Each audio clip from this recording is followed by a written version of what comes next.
Hello दोस्तों, कैसे हैं आप सभी लोग। तो जैसे कि पिछली वीडियो में हमने देखा था कि किसी भी पॉलिनोमियल को अगर किसी दूसरे पॉलिनोमियल से डिवाइड करते हैं तो उसमें रिमाइंडर कैसे निकालते हैं। तो यहाँ पर मैंने एक मेथड आपको बताया था डिवाइड करके, और दूसरा मेथड हम लेके आए कि रिमाइंडर थ्योरम से कैसे निकालते हैं।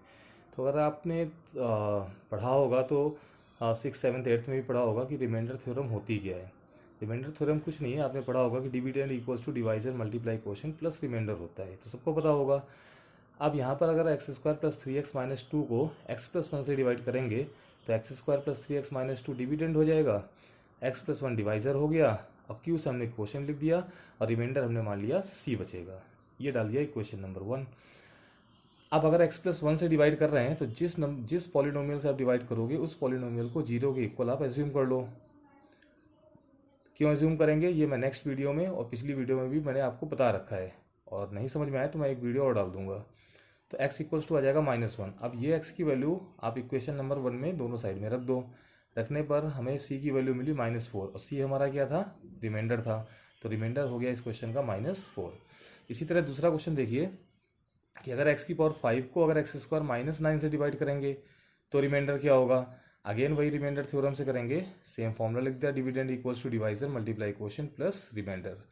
अब डिविडेंड हो गया x की पावर 5, डिवाइजर हो गया एक्स स्क्वायर -9, मल्टीप्लाई क्वोशिएंट को q लिख दिया, प्लस रिमाइंडर इसमें ax प्लस b होगा। क्यों होगा, क्योंकि जब आप एक्स स्क्वायर -9 से डिवाइड करोगे तो एक्स स्क्वायर -9 क्या है, क्वाड्रेटिक पॉलिनोमियल है।